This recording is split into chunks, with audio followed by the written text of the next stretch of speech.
have you ever found yourself unsure of how to structure your lesson and make the most of the full 50 minutes?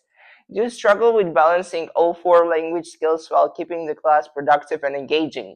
In today's video, I'll walk you through my lesson planning process and show you how I ensure a balance of input and output, making every lesson enjoyable and effective. In order to conduct a well structured lesson, you obviously need one key component, and that's actually lesson plan. And how I create my lesson plan is I grab the provided lesson plan template from PREPLY, and I just edit it and personalize it for my students. Here's how I actually do it. Alright guys, so here is the lesson plan template provided by PREPLY in one of their courses, and I grabbed it from there, and I've been using it since then. The first thing that I do is I create a copy and I delete the first part here. So after that, I usually write my student name, the name of the student, which is Vlado, and he's currently A1 level. He's very elementary level. The lesson durations are usually 50 minutes long.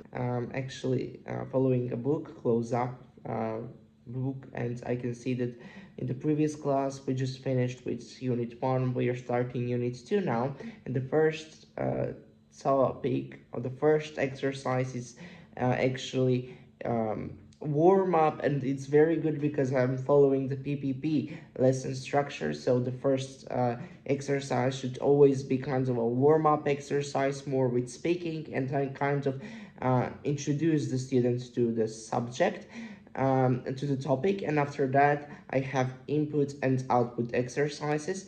I can see that after this we need to read an article, what do we do for fun, what we do for fun, I think, and we need to also kind of incorporate a grammar structure, present simple. So this lesson is going to be more about describing routines, describing some kind of habits, and also what do we do in our free time, essentially, which is obviously goes with present simple as a material. I'm also going to include the A1 close-up students book. I'm going to write that, and also I'm going to send the students a YouTube video with present simple tense in use. The warmer, the first exercise was the exercise with the pictures in the book, as you could have seen. And here I'm writing the questions which I'm going to ask the students. So what do you see on the pictures, and what sports do you play? This is keep in mind that the student is A1, and if I ask more complex things, he wouldn't understand. So here's tutor notes. I'm writing warm-up exercises as we actually cover today's topic. Okay, that's fair enough, very good. And the topic is what we do for fun, as the title of the article. After that, the second activity would be input, which is going to be reading, and we're going to be reading the article what we do for fun, obviously.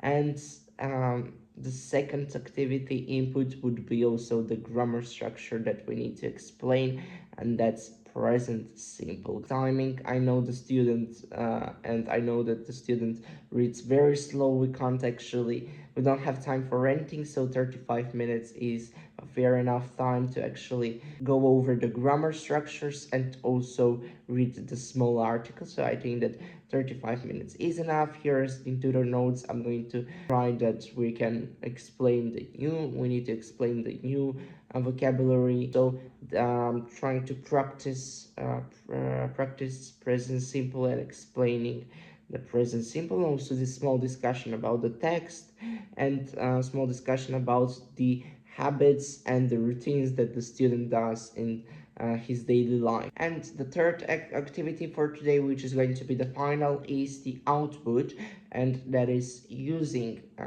the things that we learned in throughout this lesson. So the first thing is the new vocabulary related to sports and other hobbies that you can do for the free time. And the second practice, one of the inputs is going to be speaking. We're going to try to actually have a small conversation about what the student does in their free time. The second is going to be writing, which I mainly give for homework, but I know that the student can't write homework because they have a lot of work. The next thing which I do is to change the lesson planning template text, which is in the header, into lesson date, and I'm going to write the lesson date for that lesson. And that's mainly about it. I also don't make this before the lesson. I usually make lesson plans for the next 3 lessons. Sometimes can be very hard to predict how much time do you need for a certain task, because sometimes students don't understand something and you end up explaining more and focusing more on a certain thing. So guys, thank you very much for watching today's video. If you have enjoyed it, please let me know down in the comments, and if you have any questions, feel free to write your questions, to leave your questions down below. I'll see it definitely, and have an amazing day. Goodbye.